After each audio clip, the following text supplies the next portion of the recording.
Hi hello friends, ನಮಸ್ಕಾರ. Welcome back to my YouTube channel. So ಇದು part 2 of Wayanad trip ನಮ್ಮದು. ನಾವು ಎಲ್ಲಿ ಸ್ಟೇ ಮಾಡಿದ್ವಿ ಅನ್ನೋದ್ರದ್ದು ಒಂದು ಹೋಟೆಲ್ದು ವಿಡಿಯೋನ ಅಟ್ಯಾಚ್ ಮಾಡಿದ್ದೀನಿ ನೋಡಿ. ಸೊ ನಾವು ವಯನಾಡಿಗೆ ಬರೋದು ಸಡನ್ ಪ್ಲ್ಯಾನ್ ಆಗಿರೋದ್ರಿಂದ ನಾವು ಯಾವ ರೂಮ್ಸ್ನು ಕೂಡ ನಾವು ಬುಕ್ ಮಾಡ್ಕೊಂಡಿರಲಿಲ್ಲ.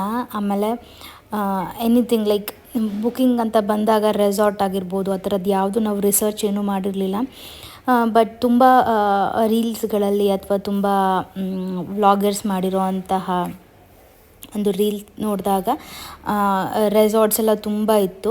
ಸೊ ಎಲ್ಲ ಪ್ಲೇಸಸ್ ಹೇಗಿರ್ತಾಯಿತ್ತು ರೆಸಾರ್ಟ್ದೆಲ್ಲ ಅಂತಂದರೆ ತುಂಬ ಹಿಲ್ ಸ್ಟೇಷನಲ್ಲಿ, ಆ್ಯಂಡ್ ಅಲ್ಲಿ ಫುಡ್ ಫೆಸಿಲಿಟೀಸ್ ಎಲ್ಲ ಏನೂ ಜಾಸ್ತಿ ಇರ್ತಾ ಇರಲಿಲ್ಲ. ಸೊ ಆ ಥರ ಪ್ಲೇಸಸಲ್ಲಿ ರೆಸಾರ್ಟ್ಗಳು ಲೊಕೇಟ್ ಆಗಿರ್ತಿತ್ತು. ಲೈಕ್ ವಯನಾಡಿಗೆ ಹೋಗಿ ಲಿಟ್ರಲಿ ಏನೂ ಪ್ಲೇಸಸ್ನ ನೋಡ್ದೇ ಲೈಕ್ ನೇಚರ್ನ ಎಂಜಾಯ್ ಮಾಡ್ತೀನಿ 2-3 ಡೇಸ್ ಅಂತಂದರೆ ರೆಸಾರ್ಟ್ ಆಪ್ಟ್ ಮಾಡೋದು ದಿ ವೆರಿ ಬೆಸ್ಟ್ ಆಪ್ಷನ್ ಅಂತಲೇ ಹೇಳ್ಬೋದು. ಲೈಕ್ ಈ ಕಡೆ ಲೈಕ್ ಕನಕಪುರ ರೋಡು ಅಥವಾ ಮೈಸೂರು ರೋಡು ಅಥವಾ ನಮ್ಮ ಒಂದು ಲೊಕ್ಯಾಲಿಟಿಲಿ ಬ್ಯಾಂಗ್ಳೂರು ಸರೌಂಡಿಂಗಲ್ಲಿರೋ ಅಂತಹ ರೆಸಾರ್ಟ್ಗಳಿಗೂ ವಯನಾಡಲ್ಲಿರುವಂಥ ರೆಸಾರ್ಟ್ಗಳಿಗೂ ಏನಪ್ಪ ಡಿಫ್ರೆನ್ಸ್ ಅಂತಂದರೆ ಲೈಕ್ ಜಸ್ಟ್ ಸ್ಟೇ ಮತ್ತು ಫುಡ್ ಅಷ್ಟೇ ಇರುತ್ತೆ ವಯನಾಡಲ್ಲಿ. Like no other activity. ಕೆಲವೊಂದು ರೆಸಾರ್ಟ್ಗಳಲ್ಲಿ ಹೆಚ್ಚೆಚ್ಚು ಅಂತಂದರೆ ಟ್ರಕ್ಕಿಂಗ್ ಈ ಥರದ್ದೆಲ್ಲ ಇರುತ್ತೆ. ಬಿಟ್ಟರೆ ತುಂಬ ಮೇಜರಾಗಿ ಆ್ಯಕ್ಟಿವಿಟೀಸ್ ಆ ಥರದ್ದೆಲ್ಲ ಏನೂ ಇರೋದಿಲ್ಲ. ಕಂಪ್ಲೀಟ್ಲಿ ನೀವು ನೇಚರ್ನ ಎಂಜಾಯ್ ಮಾಡಿ 1-2 ಡೇಸ್ ರಿಲ್ಯಾಕ್ಸ್ಡಾಗಿ ಬರೋದಕ್ಕೆ ಇರೋ ಅಂತಹ ಒಂದು ಪ್ಲೇಸ್ ವಯನಾಡ್ ಅಂತ ಹೇಳ್ಬೋದು. ಆಮೇಲೆ the must visit place in Wayanad ಅಂತಂದರೆ ಲೈಕ್ ನಾವು ಮಲೆನಾಡು ಕಡೆ ಇದ್ದವರು, ಲೈಕ್ ನಾವು ಶಿವಮೊಗ್ಗ, ಸಾಗರ ಈ ಥರ ಪ್ಲೇಸಸಲ್ಲಿ ಇದ್ದವರು, ನೇಚರ್ ಮಧ್ಯದಲ್ಲಿ ಇದ್ದವರು, ದ ಡಿಫ್ರೆಂಟ್ ಎಕ್ಸ್ಪೀರಿಯನ್ಸ್ ಅಂತ ನಮಗೆ ಅನಿಸಿದ್ದು ಏನಪ್ಪ ಅಂತಂದರೆ ದ ಸ್ಕೈ ಪಾರ್ಕ್ ಅಂತ. ದ ಸ್ಕೈ ಪಾರ್ಕ್, ಅದಕ್ಕೆ ಇನ್ನೊಂದು ಹೆಸರು 900 ಕಂಡಿ ಅಂತ ಕೂಡ ಇಟ್ಟಿದ್ದಾರೆ. It is very very very adventurous. ಇದು ಒಂದು ಪ್ಲೇಸ್ ಮಾತ್ರ ವಯನಾಡಲ್ಲಿ ಎಲ್ಲದನ್ನು ರೀಪ್ಲೇಸ್ ಮಾಡುವಂತಹ ಪ್ಲೇಸ್ ಅಂದರೆ ಇದು. ಯಾರಾದರೂ ಅಡ್ವೆಂಚರಸ್ ಆಗಿ ಅಥವಾ ಯಾರಾದರೂ ತುಂಬ ಅಡ್ವೆಂಚರಸ್ ರೈಡ್ ಹೋಗಬೇಕು ಅಥವಾ ಅಡ್ವೆಂಚರಸ್ ಡ್ರೈವ್ ಹೋಗಬೇಕು ಅಂತ ಇದ್ದವರು you can visit Wayanad the 900 ಕಂಡೀಸ್. ಬಿಕಾಸ್ ನಮ್ಮ ಒಂದು ಕರ್ನಾಟಕದಲ್ಲಿ ಅಥವಾ ಸುತ್ತಮುತ್ತ ಇಲ್ಲಿ ಎಲ್ಲೂ ಅಷ್ಟೊಂದು ಅಡ್ವೆಂಚರಸ್ ಆಗಿ ಡ್ರೈವ್ ಹೋಗೋದನ್ನು ನನಗೆ ಕೇಳಿಲ್ಲ ಸೋ ಫಾರ್, ಆ್ಯಂಡ್ ಯಾವಾಗಲೂ ನಾನು ಎಕ್ಸ್ಪೀರಿಯೆನ್ಸ್ ಮಾಡಿಲ್ಲ. ಸೊ ನನಗೆ ಸ್ವಲ್ಪ ವಾವ್ ಅನ್ನೋ ಥರನೇ ಎಕ್ಸ್ಪೀರಿಯೆನ್ಸ್ ಇತ್ತು ವಯನಾಡು ದ 900 ಕಂಡೀಸ್. ಇದು ಲೈಕ್ ಸ್ಟೇ ವಿಚಾರ ಅಂತ ಬಂದಾಗ ನೀವು ಹೋಟೆಲ್ನ ಆಪ್ಟ್ ಮಾಡ್ಬೋದು, ಅಥವಾ ನೀವು ಲೈಕ್ ತುಂಬ ಹೋಮ್ ಸ್ಟೇಸ್ಗಳಿದ್ದಾವೆ. ಆ್ಯಂಡ್ ಬ್ಯಾಚುಲರ್ಸ್ ಎಲ್ಲ ಬಂತು ಅಂದರೆ ಎಸ್, ನಿಮಗೆ ತುಂಬ ಆಪ್ಷನ್ಸ್ಗಳಿರುತ್ತೆ. ಬಡ್ಜೆಟ್ ಫ್ರೆಂಡ್ಲಿ ಅಂತಲೂ ಇರುತ್ತೆ. ಆ್ಯಂಡ್ ರೆಸಾರ್ಟ್ಗಳು ಆಪ್ಟ್ ಮಾಡೋರು ಅಷ್ಟೇ. ಇದು ಸೇಮ್ ನಮ್ಮದು ಇದು hotel like included breakfast and almost ರೆಸಾರ್ಟ್ಗಳಲ್ಲಿ ಯಾವ್ಯಾವ ಥರ ಫೆಸಿಲಿಟೀಸ್ ಇರುತ್ತೋ same kind of facilities, but it consider as a hotel. ಓಕೆನಾ. ಅನ್ಲಿಮಿಟೆಡ್ ಬುಫೆ ಇತ್ತು. Like unlimited breakfast, lunch and dinner 3 ಇರುತ್ತೆ. ಅದ್ರ ಜೊತೆಗೆ ಪೂಲ್ ಮತ್ತು ಜಿಮ್ ಫೆಸಿಲಿಟೀಸ್ ಕೂಡ ಇರುತ್ತೆ ಈ ಪರ್ಟಿಕ್ಯುಲರ್ ಹೋಟೆಲಲ್ಲಿ. ಇಟ್ಸ್ ಕಂಪ್ಲೀಟ್ಲಿ ಹೇಳಬೇಕು ಅಂತಂದರೆ ಕಂಪ್ಲೀಟ್ಲಿ ಇದು ಲೈಕ್ ದುಬೈ ಇರೋವಂತಹ ಒಂದು ಯಾರೋ ದುಬೈ ಪರ್ಸನ್ ಈ ಹೋಟೆಲ್ನ ಮಾಡಿರೋದು ಅನಿಸುತ್ತೆ. ಲೈಕ್ ಅಷ್ಟು ಲ್ಯಾವಿಶ್ ಆಗಿ, ಲಕ್ಸುರಿಯಸ್ ಆಗಿ, ಕಂಪ್ಲೀಟ್ಲಿ ಆಟೋಮೇಟೆಡ್. ಆ್ಯಂಡ್ ತುಂಬಾ ಪ್ರತಿಯೊಂದು ಲೈಕ್ ಸ್ವಿಚ್ ಬೋರ್ಡ್ಸಿಂದ ಇರ್ಬೋದು ಅಥವಾ ಒಳಗಡೆ ಇರುವಂಥ ಆಕ್ಸಸರೀಸ್ ಎಲ್ಲನೂ ಯಾವುದು ಲೈಕ್ ವಿತ್ ದ ಸ್ಟೇಟಲ್ಲಿ ಸಿಗೋವಂಥದ್ದು ಅಥವಾ ನಮ್ಮ ಲೋಕಲ್ ಬ್ರ್ಯಾಂಡ್ಸ್ಗಳು ಯಾವುದು ಅಲ್ವೇ ಅಲ್ಲ. ವಿಚ್ ಈಸ್ ಎವ್ರಿಥಿಂಗ್ ಇಂಪೋರ್ಟೆಡ್ ಅಂತಲೇ ಹೇಳ್ಬೋದು. ತುಂಬ ಲಕ್ಸುರಿಯಸ್ ಆಗಿತ್ತು. ಮೇಘರಾಜ್ ಅವ್ರಿಗೆ ಒಂದು ಕಪ್ಗಳು ಕೂಡ ತುಂಬ ಯೂಶ್ವಲಿ ಅವರು ಆ ಥರ ಯಾವ ಒಂದು ಥಿಂಗ್ಸನ್ನು ಅವ್ರು ಅಪ್ರಿಷಿಯೇಟ್ ಮಾಡಲ್ಲ ಅಷ್ಟು ಈಸಿಯಾಗಿ. ಬಟ್ ಈ love this hotel. And food ಅಂತ ಬಂದರೆ ನಿಮಗೆ ಕೇರಳದಲ್ಲಿ you have to search and you have to go, because ಎಲ್ಲ ಕಡೆನೂ ನಿಮಗೆ ಜಾಸ್ತಿಯಲ್ಲಿ ಮೀನು ಅಥವಾ ಆ ಥರ ಕಂಪ್ಲೀಟ್ಲಿ ಕೇರಳಿಯನ್ ಫುಡ್ ಸಿಗುತ್ತೆ. ವಿಚ್ ಈಸ್ ನಮ್ಮ ಕರ್ನಾಟಕದವ್ರಿಗೆ, ನಮ್ಮ ಸೌತ್ ಕಡೆ ಅವ್ರಿಗೆಲ್ಲ ಸ್ವಲ್ಪ ಇದನ್ನು ಅಡ್ಜಸ್ಟ್ ಆಗೋದು ಅಥವಾ ಅದನ್ನು ತಿನ್ನೋದು ತುಂಬಾ ಕಷ್ಟ. ವೆಜಿಟೇರಿಯನ್ಸ್ ಅಂತೂ ನಾನು ಹೇಳ್ತೀನಿ, ಪ್ಲೀಸ್ ಮನೆಯಿಂದನೇ 1-2 ಡೇಸ್ ಅಥವಾ 3 ಡೇಸ್ಗಾಗೋಷ್ಟು ಏನಾದರೂ ಪಾರ್ಸಲ್ ತೊಗೊಂಡೋಗಿ. ಕೆಲವೊಂದು ಕಡೆ ನಾವಿದ್ದ ಹೋಟೆಲಲ್ಲೂ ಇಡ್ಲಿ ದೋಸೆ ಎಲ್ಲ ತುಂಬ ಆಕ್ವರ್ಡಾಗಿತ್ತು. ನಾವು ಗೀತಕ್ಕೆ ಕೊಟ್ಟಿದ್ದ ಊಟಗಳನ್ನ ಟೇಸ್ಟ್ ಮಾಡಿ ಸೊ ಕೇಲಿಯನ್ ಫುಡ್ ಅಥವಾ ಕೇಲಿಯನ್ ಫುಡ್ ಟೇಸ್ಟ್ ಈ ಥರ ಬರುತ್ತೆ ಅನ್ನೋದು ಒಂದು ನಾಲೆಡ್ಜ್ ಇತ್ತು ನನಗೆ. ಮೇಘರಾಜ್ ಅವರು ಮತ್ತು ಧನ್ಯತಾ ಎಲ್ಲ ಸ್ವಲ್ಪ ಫುಡ್ಡಲ್ಲಿ ಪರ್ಟಿಕ್ಯುಲರ್ ಇರೋದ್ರಿಂದ ಅವ್ರಿಗೆ ಅಷ್ಟೊಂದು ಇಷ್ಟ ಆಗ್ತಿರ್ಲಿಲ್ಲ ಅಂತ ಅನ್ನಿಸ್ತು ಕೇಲಿಯನ್ ಫುಡ್. ಬಟ್ ಲಕ್ಕಿಲಿ ನಾವು ಹೋಗಿದ್ದು 2 ಹೋಟೆಲು ಸ್ವಲ್ಪ ನಮ್ಮ ದೇಸಿ ಸ್ಟೈಲೇ ಕೊಟ್ಟಿತ್ತು. ಲೈಕ್ ನನ್ನ ಪ್ರೀವಿಯಸ್ ವ್ಲಾಗ್ನು ನೀವು ನೋಡ್ಬೋದು, ವಿಚ್ ಈಸ್ ನಿಯರ್ ಟು, ನಾನು ಲಾಸ್ಟ್ ವ್ಲಾಗಲ್ಲಿ ಹೇಳಿದ್ದೀನಿ ಯಾವುದೋ ಒಂದು ಪ್ಲೇಸಿಗೆ ಅದು ಹತ್ತಿರ ಆಗಿದೆ. I forgot actually. ಸೊ ಇವಾಗ ನಾವು ಬೆಳಗ್ಗೆ ಎದ್ದು ಅಲ್ಲೇ ಅನ್ಲಿಮಿಟೆಡ್ ಬುಫೇಸ್ ಎಲ್ಲ ಮುಗಿಸ್ಕೊಂಡು ಬ್ರೇಕ್ಫಾಸ್ಟ್ ಮುಗಿಸ್ಕೊಂಡು ನಾವು ಹೊರಟಿದ್ದೀವಿ ಇವಾಗ ದ ಸ್ಕೈ ಪಾರ್ಕ್ಗೆ. ತುಂಬ ಅಂದರೆ ತುಂಬಾ ಹೆಂಗಿತ್ತು ಮೂಡ್ ಬೆಳಗ್ಗೆ ಎದ್ದ ತಕ್ಷಣ ಅಂದರೆ ಬೇಡ ಹೋಗ್ಬೇಡ ವಾಪಸ್ ಬ್ಯಾಂಗ್ಳೂರ್ಗೆ ಅನ್ನೋ ಥರ ಇತ್ತು. ಆ್ಯಂಡ್ ತುಂಬ ಟ್ರಾವ್ಲಿಂಗ್ ಎಲ್ಲದಕ್ಕೂ ಒಂದು 30 ಕಿಲೋಮೀಟರ್ಸ್ ಅಂತ ಇತ್ತು ಡಿಸ್ಟೆನ್ಸು, 20-30 ಈ ಥರ ಇತ್ತು. ಸೊ ಆಲ್ಮೋಸ್ಟ್ ತಮ್ಮ ಮತ್ತು ಮೇಘರಾಜ್ ಅವರೇ ಡ್ರೈವ್ ಮಾಡ್ತಿದ್ದರಿಂದ ಸ್ವಲ್ಪ ಟಯರ್ಡ್ನೆಸ್ ಇತ್ತು ಪಾಪ ಅವ್ರಿಗೂ. So the moment we enter the sky park, everything vanished. Like ಹೆಂಗಿತ್ತು ಫೀಲ್ ಅಂತಂದರೆ, ಅದನ್ನು ನಾನು ಎಕ್ಸ್ಪ್ರೆಸ್ ಮಾಡೋದಕ್ಕಿಂತ ಹೆಚ್ಚಾಗಿ ನೀವು ಆ ಪ್ಲೇಸ್ನ ವಿಸಿಟ್ ಮಾಡಿ ಆ ಕಂಪ್ಲೀಟ್ ವ್ಯೂನ ಎಂಜಾಯ್ ಮಾಡಿ ಆ್ಯಂಡ್ ಆ ಅಡ್ವೆಂಚರಸ್ ಡ್ರೈವ್ನ ಎಂಜಾಯ್ ಮಾಡೋದ್ರಿಂದ ಮಾತ್ರ ಗೊತ್ತಾಗುತ್ತೆ. ಆ್ಯಂಡ್ ಈ ಪ್ಲೇಸ್ನ ಯಾರಾದರೂ ಬ್ಯಾಕ್ ಪೇನ್ ಇರೋರು ಅಥವಾ ಲೈಕ್ ಸ್ವಲ್ಪ ಹಾರ್ಟ್ ಇಶ್ಯೂಸ್ ಇರೋರು ವಿಸಿಟ್ ಮಾಡದೇ ಇದ್ರೇ ಒಳ್ಳೆಯದು. ಬಿಕಾಸ್ ಆ ಒಂದು ನಾವೇನು ಟ್ರಾವೆಲ್ ಮಾಡ್ತೀವೋ to the peak sky park ಅಥವಾ ಗ್ಲಾಸ್ ಬ್ರಿಡ್ಜ್ ಅಂತ ಏನು ಹೇಳ್ತೀವೋ ಅಲ್ಲಿಗೆ ನಾವೇನು ರೀಚ್ ಆಗ್ತೀವೋ ಅಲ್ಲಿ ಹೋಗಬೇಕಾದ್ರೆ ಪಾತ್ ತುಂಬ ಡಿಫಿಕಲ್ಟಾಗಿದೆ. ಅಂದರೆ ಕಲ್ಲು ಬಂಡೆಗಳ ಮೇಲೆ ಹೋಗೋದು, ಲೈಕ್ ಗಾಡಿಗಳು ತುಂಬ ಗಾಡಿಗಳಿರ್ತಾವಲ್ಲಿ. ಆ್ಯಂಡ್ ಎಲ್ಲೇ ಹೋದ್ರೂ ರೀಸನಬಲ್ ಆಗಿದೆ ಪ್ರೈಸಸ್ ಎಲ್ಲನೂ, ನೀವು ಆರಾಮಾಗಿ ಆಟಾಡ್ಬೋದು. ಆ್ಯಂಡ್ ಇಲ್ಲಿ ಸ್ಕೈ ಪಾರ್ಕಲ್ಲಿ ಕಂಪ್ಯಾರಿಟಿವ್ಲಿ ಕಾಸ್ಟ್ಲಿ ಅಂತ ಅನ್ನಿಸ್ತು. ಆ್ಯಂಡ್ ಇದು ಯಾವುದೋ ಒಂದು ಹೊಸ ರೆಸಾರ್ಟ್ ಆಗ್ತಿದೆ, ಲೈಕ್ ಹೊಸ ರೂಮ್ಸ್ಗಳಾಗ್ತಿದೆ, ಲೈಕ್ ಡೋಮ್ ರೂಮ್ಸ್ ಅಂತ. ಸೊ ನನಗೆ ಆಸೆ ಇದ್ದಿದ್ದು ಈ ಡೋಮ್ ರೂಮಲ್ಲಿ ಸ್ಟೇ ತೊಗೋಬೇಕಿತ್ತು ಅಂತ. ಬಟ್ ಏನಾಯಿತು ಅಂದರೆ ಈ ಡೋಮ್ ರೂಮ್ಗೆ ನಾವು ರೀಚ್ ಆಗೋದಕ್ಕೆ ಆಲ್ಮೋಸ್ಟ್ ಆಲ್ ಒಂದು ಕಂಪ್ಲೀಟ್ಲಿ ನಾನು ಹೇಳಿದ್ನಲ್ವ, ಜಸ್ಟ್ ನೇಚರ್ ಎಂಜಾಯ್ ಮಾಡೋದಕ್ಕೆ ಅಷ್ಟೇ ಎಂಜಾಯ್ ಮಾಡೋದಕ್ಕೆ ಹೋಗಬೇಕು ಬಿಟ್ಟರೆ ಪ್ಲೇಸಸ್ ಕವರ್ ಮಾಡೋದಕ್ಕೆ it is highly impossible. Because ಇದೆಲ್ಲ ಔಟ್ಸ್ಕರ್ಟು ಆ್ಯಂಡ್ ಎಲ್ಲ ಸ್ವಲ್ಪ ಪೀಕಲ್ಲಿದೆ. ಸೊ ನಾನು ತೋರಿಸ್ತಾ ನಿಮಗೆ ಆಫ್ ರೋಡ್ ಡ್ರೈವ್ ಇದು ಸಖತ್ ಅಂದರೆ ಸಖತ್ ಕ್ರೇಜಿಯಾಗಿದೆ. ನಾವು ನಮ್ಮ ಜೊತೆಗೆ ಒಬ್ಬರು ಕ್ಯಾಲಿಕಟ್ಟಿಂದ ಒಂದು ಕಪಲ್ ಬಂದಿತ್ತು ವಿತ್ 2 ಕಿಡ್ಸ್, ಅವರಿದ್ದರು.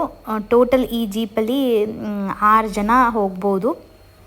ಸೊ ನಾವು 4 ಜನ ಪ್ಲಸ್ ಅವರಿಬ್ಬರು ಗಂಡ ಹೆಂಡತಿ 2 ಮಕ್ಕಳು. ಸೊ ಎಷ್ಟು ಅಡ್ವೆಂಚರಸ್ ಆಗಿದೆ ಅಂತಂದರೆ ಒಂದೊಂದು ಸತಿ ಗಾಡಿ 2 ವೀಲಲ್ಲಿ ಹೋಗ್ತಾ ಇರುತ್ತೆ, ಹೆಂಗಂದರೆ ಬಿದ್ದೋಗ್ಬಿಡ್ತೀವಿ ನಾವು ಕೆಳಗಡೆ ಅನ್ನೋ ಥರ ಅಷ್ಟು ಫೀಲ್ ಆಗ್ತದೆ.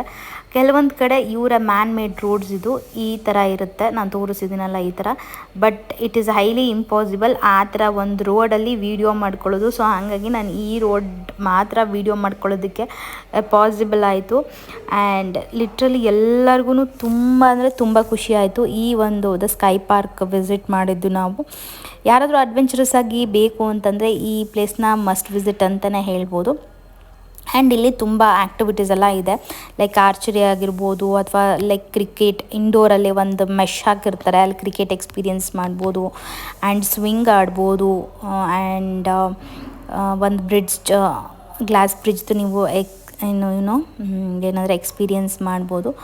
ಸೊ ನಾವು ಲೈಕ್ ಬೆಳಿಗ್ಗೆ ಬ್ರೇಕ್ಫಾಸ್ಟ್ ಎಲ್ಲ ಮುಗಿಸ್ಕೊಂಡು ಇಲ್ಲಿಗೆ ಬಂದ್ವಿ. ಇಲ್ಲಿಗೆ ಬಂದು ತುಂಬ ಅಂದರೆ ತುಂಬಾ ಖುಷಿ ಆಯಿತು. And one more important thing ನಾನು ಎಲ್ಲರ ಹತ್ರನೂ ಶೇರ್ ಮಾಡ್ಕೊಬೇಕು ಅಂತ ಇದ್ದಿದ್ದೇನಪ್ಪ ಅಂತಂದರೆ, ನೀವು ವಾಯನಾಡಿಗೆ ವಿಸಿಟ್ ಮಾಡ್ತಿದ್ದೀರಾ ಅಂತಂದರೆ ದಯವಿಟ್ಟು ನೀವು ಯಾವುದೇ ಪ್ಲೇಸಸ್ನ ಕವರ್ ಮಾಡಬೇಕು ಅಂತಂದ್ರು ವಿದಿನ್ 4 o'clock ಒಳಗಡೆ ನೀವು ವಿಸಿಟ್ ಮಾಡಬೇಕು. ಆಫ್ಟರ್ 4 o'clock ನೀವು ಯಾವುದೇ ಪ್ಲೇಸಸ್ಗೆ ಹೋದರೂ ಎಲ್ಲ ಕಡೆ ಕ್ಲೋಸ್ಡ್ ಅಂತಲೇ ಇರುತ್ತೆ ಆ್ಯಂಡ್ ಎಲ್ಲ ಕ್ಲೋಸ್ ಆಗಿರುತ್ತೆ. ಲೈಕ್ ಎಂಟ್ರಿನೇ 4 o'clockಗೆ ಅವರು ರೆಸ್ಟ್ರಿಕ್ಟ್ ಮಾಡಿ ಕ್ಲೋಸ್ ಮಾಡಿಬಿಟ್ಟಿರ್ತಾರೆ. ಇಂಪಾರ್ಟೆಂಟ್ ಅಂದರೆ ಇದೇ ಒಂದು. ಆಮೇಲೆ ಎಲ್ಲ ಓಪನ್ ಆಗೋದು 9:30-10 ಮೇಲೆ ಮಾರ್ನಿಂಗ್. ಸೊ ಅಷ್ಟುವರೆಗೂ ಆರಾಮಾಗಿ ರಿಲ್ಯಾಕ್ಸ್ದಾಗೆ ಇರ್ಬೋದು. ಎನ್ ನಂಬರ್ ಆಫ್ ಪೀಪಲ್ಸ್ ಇದ್ದರು. ನಾವು ಹೋದಾಗ ವೀಕೆಂಡ್ ಆಗಿರೋದ್ರಿಂದ ತುಂಬ ಅಂದರೆ ತುಂಬ ಜನ ಇದ್ದರು. ನಮಗೆ ಲಕ್ಕಿಲಿ ಮಂಡ್ಯದಿಂದ ಬಂದಿರೋವಂಥ ಒಂದಷ್ಟು ಜನ ಹುಡುಗರು ಸಿಕ್ಕಿದ್ರು ಅಲ್ಲಿ, ಕನ್ನಡದವರು. ಸೊ ಈ ಒಂದು ಬ್ರಿಡ್ಜ್ ಮೇಲಂತೂ ಲಿಟ್ರಲಿ ಸಖತ್ ಎಂಜಾಯ್ ಮಾಡಿದ್ವಿ. ಅವರು ಸುಮ್ಮನೆ ಅವಾಗ ತಾನೇ RCB ಎಲ್ಲ ಬೇರೆ ವಿನ್ ಆಗಿತ್ತಾ, ಸುಮ್ಮನೆ ಮಾರ್ತಿತ್ತಿದ್ರೆ RCB ಅಂತ ಫುಲ್ ಫನ್. ಅಲ್ಲೆಲ್ಲ ಯಾವುದೇ ಕೇಲಿಯನ್ ಲ್ಯಾಂಗ್ವೇಜ್ ಮಲಯಾಳಂ ಮಾತಾಡೋರೆ ಜಾಸ್ತಿ ಜನ ಇದ್ದಿದ್ದರಿಂದ ನಮಗೊಂಥರ ಫನ್ ಅನಿಸ್ತಿತ್ತು, ಕನ್ನಡದವ್ರು ಯಾರೋ ಸದ್ಯ ಸಿಕ್ಕಿದ್ರಲ್ಲ ಅಂತ ಅಂದ್ಬಿಟ್ಟು. ಸೊ ಇಲ್ಲಿಂದ ವ್ಯೂ ಅಂತೂ ತುಂಬಾ ಚೆನ್ನಾಗಿದೆ. ಆ್ಯಂಡ್ ಸ್ವಲ್ಪ ಭಯ ಆಗುತ್ತೆ ಈ ಗ್ಲಾಸ್ ಮೇಲೆ ನಡೆಯೋಕ್ಕೆ. ಅದಾದಮೇಲೆ this is the one swing. ನನ್ನ ಲೈಫಲ್ಲೇ ಫಸ್ಟ್ ಟೈಮ್ ಈ ಥರ ಒಂದು ಸ್ವಿಂಗ್ನ ಎಕ್ಸ್ಪೀರಿಯನ್ಸ್ ಮಾಡಿದ್ದು. ಫುಲ್ಲು ಹೇಗೆ ಅಂತಂದರೆ ಇಲ್ಲೇನೂ ಬೆಲ್ಟ್ ಇಲ್ಲ, ಸೇಫ್ಟಿ ಅಂಥದ್ದು ಏನೂ ಇಲ್ಲ. ಮುಂದೆ ಒಂದು ರಾಡ್ ಒಂದು ಇಟ್ಟಿರ್ತಾರೆ ಅಷ್ಟೇ. ಬಟ್ ಕಿಡ್ಸ್ಗೆಲ್ಲ ಅಂತೂ ಲಿಟ್ರಲಿ ಬಿಗ್ ನೋ ಅಂತಲೇ ಹೇಳ್ಬೋದು ಈ ಒಂದು ಸ್ವಿಂಗ್ ಆಡೋದಕ್ಕೆ. ನಮಗೇನೋ ತುಂಬ ಭಯ ಆಗ್ತಿತ್ತು, ಬಿಕಾಸ್ ಮುಂದೆ ಫುಲ್ ಗುಂಡಿ ಇದೆ, ಟ್ರೀಸ್ ಎಲ್ಲ ಇದೆ, ಬಿದ್ದರೆ ಹೆಂಗಪ್ಪ ಅನ್ನೋ ಥರ ಒಂದು ಭಯನೂ ಕೂಡ ಇರ್ತಿತ್ತು. ಆಬ್ವಿಯಸ್ಲಿ ಎಲ್ರಿಗೂ ಆ ಭಯ ಇದ್ದೇ ಇರುತ್ತೆ. ಸೊ ಇದೊಂದು ಎಕ್ಸ್ಪೀರಿಯೆನ್ಸ್ ಮಾಡಬೇಕಿತ್ತು. ಸೊ ನಾವು ಮಾಡಿದ್ವಿ. ಒಬ್ಬಳಿಗೆ ಅಷ್ಟೊಂದು ಧೈರ್ಯನೂ ಇರ್ತಿರ್ಲಿಲ್ಲ ಈ ಸ್ವಿಂಗೆಲ್ಲ ಟ್ರೈ ಮಾಡೋದಕ್ಕೆ. ಸೊ ಇದು ಒಂದು ಪ್ಲೇಸ್ ತುಂಬ ಟಾಪ್ ನೋಚ್ ಅಂತಲೇ ಹೇಳ್ಬೋದು. ವಯನಾಡಿಗೆ ರೆಸಾರ್ಟಲ್ಲಿ ಎಂಜಾಯ್ ಮಾಡೋಕ್ಕೆ ಇದ್ದವ್ರು ಈ ಪ್ಲೇಸ್ನ ವಿಸಿಟ್ ಮಾಡದೆ ಮಾತ್ರ ಹೋಗಬೇಡಿ. ವಯನಾಡಿಂದ ವರ್ತ್ ಪ್ಲೇಸ್ ಅಂತಲೇ ಹೇಳ್ಬೋದು. ಈ ಥರ ಇಲ್ಲಿಷ್ಟು ನಾವು ಕಂಪ್ಲೀಟ್ಲಿ ಎಂಜಾಯ್ ಮಾಡಿಕೊಂಡು ಆಮೇಲೆ ನಾವು ಇಲ್ಲಿಂದ ಹೊರಟ್ವಿ. ಇಲ್ಲಿಂದ ಹೊರಟ ಮೇಲೂ ಅಷ್ಟೇ ಲೈಕ್ ತುಂಬ ಟೈಮ್ ಆಗೋಗಿತ್ತು, 2:30 ಆಗೋಗಿತ್ತು. ಊಟಕ್ಕೆ ಲಿಟ್ರಲಿ ಹುಡುಕಿದ್ದೀವಿ ಅಂತಂದರೆ ತುಂಬ ಜನ ಲೈಕ್ ನಾವು ಹೋಗಿದ್ದ ಟೈಮಲ್ಲೂ ಬಕ್ರೀದ್ ಇದ್ದಿದ್ದರಿಂದ ಫುಲ್ ಸ್ಯಾಟರ್ಡೇ ಸಂಡೇ ಎಲ್ಲ ಶಾಪ್ಸ್ ಆಗಿರ್ಬೋದು ಅಥವಾ ಎಲ್ಲ ಕಡೆನೂ ಪ್ಲೇಸಸ್ ಎಲ್ಲ ಹೇಗೆ ಅಂತಂದರೆ ಕ್ಲೋಸ್ ಆಗೋಗಿತ್ತು. ನಮಗೆ ಒಂದು ಸ್ನ್ಯಾಕ್ಸ್ ಏನಾದರೂ ತೊಗೋಬೇಕು ಅಂದ್ರೂ ಕಷ್ಟ ಆಗಿತ್ತು. ಲೈಕ್ ಹಬ್ಬ ಇದ್ದಿದ್ದರಿಂದ ಅವರೆಲ್ಲ ಕ್ಲೋಸ್ ಇತ್ತಲ್ವ ಶಾಪ್ಸು, ಹಾಗಾಗಿ. ಸೊ ಇದೆ ಮಂಡ್ಯ ಗ್ರೂಪ್ ಅಂತ ನಾನು ಹೇಳಿದ್ನಲ್ವ. ಸೊ ಅವರಲ್ಲಿ ನಮ್ಗೆ ಸಿಕ್ಕಿ ಪ್ಲಸ್ ಇವರೇ ಫ್ರೆಂಡ್ಸ್ ಸುಮ್ಮನೆ ಲಿಟ್ರಲಿ ಅಂತ ಗಲಾಟೆ ಮಾಡೋದು, ಹಿಂಗೆ ಫುಲ್ ಜೋರು ಸೌಂಡ್ ಇದ್ದಿದ್ದು ಇವ್ರದ್ದೇನೆ. So is telling RCB. And ಅದಾದಮೇಲೂ ಅಷ್ಟೇ ಇಲ್ಲಿ ಜಿಪ್ಲೈನ್ ಟ್ರೈ ಮಾಡಬೇಕು ಅಂತ ಬಂದ್ವಿ. ಇಲ್ಲಿ ಒಂದು ಲಾಂಗೆಸ್ಟ್ ಜಿಪ್ಲೈನ್ ಅಂದರೆ ಹೋಗಿ ಬರೋದು ಲಾಂಗೆಸ್ಟ್ ಜಿಪ್ಲೈನ್ ಅಂತಾರೆ. ಇದು ಬಿಟ್ಟರೆ ಕರಾಪೂಜ ಡ್ಯಾಮ್ ಅಂತ ಇದೆ. ಸೊ ಕರಾಪೂಜ ಡ್ಯಾಮಲ್ಲೂ ಅಷ್ಟೇ ಲಾಂಗೆಸ್ಟ್ ಜಿಪ್ಲೈನ್ ಇದೆ ಅಂತ ಹೇಳ್ತಾರೆ. ಸೊ ಆಬ್ವಿಯಸ್ಲಿ ಕರಾಪೂಜ ಡ್ಯಾಮ್ನ ನಾವು ವಿಸಿಟ್ ಮಾಡಿಲ್ಲ. ಆ್ಯಂಡ್ ಯೂಶ್ವಲಿ ಡ್ಯಾಮ್ಸು ಫಾಲ್ಸು ಇದೇ ಇರೋದು ವಯನಾಡಲ್ಲಿ. ಮಲೆನಾಡಲ್ಲಿ ಇದ್ದವ್ರಿಗೆ ಅಷ್ಟೊಂದೇನು ವಾವ್ ಫ್ಯಾಕ್ಟರ್ ಥರ ಇರೋದಿಲ್ಲ. ನಮಗೆ ವಾವ್ ಅಂತ ಅನಿಸಿದ್ದು ದ ಸ್ಕೈ ಪಾರ್ಕ್ ಹೇಳಬೇಕು ಅಂತಂದರೆ. ಸೊ ನಾವು ಕರಾಪೂಜ ಡ್ಯಾಮ್ನ ಅಂದರೆ ವಿಸಿಟ್ ಮಾಡಿಲ್ಲ. So there are so many places, ಓಕೆನಾ, ನೀವು ವಿಸಿಟ್ ಮಾಡಬೇಕಾದ್ರೆ ನಿಮ್ಗೆ ಇಂಟ್ರೆಸ್ಟೆಡ್ ಇದ್ದರೆ. So it's dream taking photos in tea estate. It is a dream come true ಅಂತಲೇ ಹೇಳ್ಬೋದು. ಯೂಶ್ವಲಿ ಈ ಮಂಗಳೂರು ಕಡೆಗೆಲ್ಲನೂ ಇದೆ, ಬಟ್ ಚಿಕ್ಕಮಂಗ್ಳೂರು ಕಡೆಗೆ. ಸೊ ನಾವು ಅಲ್ಲೆಲ್ಲೂ ಹೋಗಿಲ್ಲ ಯಾವಾಗ್ಲೂ. ಸೊ ಅದು ಒಂದು ಆಸೆ ಇಲ್ಲಿ ಈಡೇರ್ತು ಅಂತಲೇ ಹೇಳ್ಬೋದು. ಸೊ ಫೈನಲಿ ಹೆಂಗಾಗ್ತಿತ್ತು ಅಂದರೆ ಫೋಟೋ ತೊಗೊಳ್ಳೋದು ಹೋಗೋದು ಆ್ಯಂಡ್ ವ್ಲಾಗ್ ಕೂಡ ಮಾಡೋಣ ಅಂತ ಅಂದ್ಕೊಂಡು ನಾನು ವೀಡಿಯೋಸ್ಗಳನ್ನ ರೆಕಾರ್ಡ್ ಮಾಡ್ಕೊಂಡಿದ್ನಲ್ಲ, ಎಷ್ಟೊಂದು ಕಡೆ ಪ್ಲೇಸಸ್ಸೇ ಎಂಜಾಯ್ ಮಾಡೋಕ್ಕಾಗ್ತಿರ್ಲಿಲ್ಲ ನನಗೆ. ಆ್ಯಂಡ್ ಈ ಹೋಟೆಲ್ ಯಾವುದು ಅಂತ ಕ್ಯಾಪ್ಚರ್ ಮಾಡ್ಕೊಳ್ಳೋದೇ ನನಗೆ ಮರ್ತೋಯ್ತು. ಲೈಕ್ ತುಂಬ ಅಂದರೆ ತುಂಬ ಅಲ್ಟಿಮೇಟ್ ಆಗಿತ್ತು biryani, which is very different and special taste ಅಂತಲೇ ಹೇಳ್ಬೋದು. ಇದು ಒಂದು ಯಾವುದೋ ಕೇಲಿಯನ್ ಒಂದು ಹೋಟೆಲ್ಲೇ.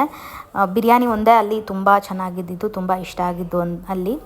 ಸೊ ಅದಾದಮೇಲೆ ಎಡಕಲ್ ಕೇವ್ಗೆ ಬಂದ್ವಿ ನಾವು. ಎಡಕಲ್ ಕೇವಲ್ಲಿ ಫ್ರೆಶ್ ಚಿಪ್ಸ್ಗಳನ್ನು ನಮ್ಮ ಮುಂದೆನೇ ಲೈಕ್ ಅವರು ಅದನ್ನು ಕರೆದುಬಿಟ್ಟು ನಮಗೆ ಕೊಡ್ತಾಯಿದ್ರು. ತುಂಬ ಅಂದರೆ ತುಂಬ ಟೇಸ್ಟಿಯಾಗಿತ್ತು.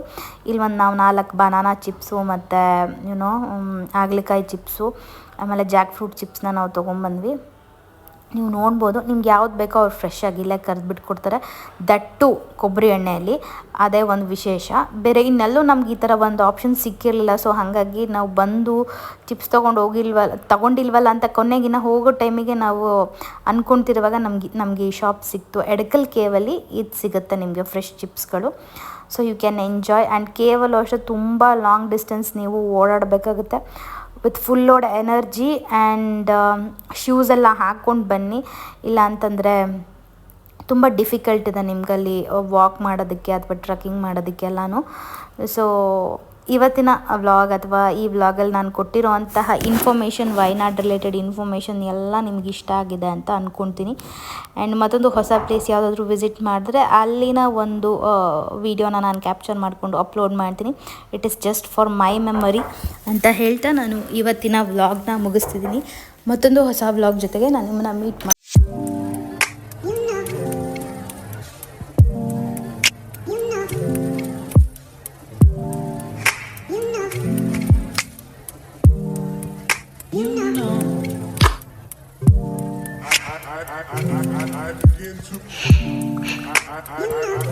I begin to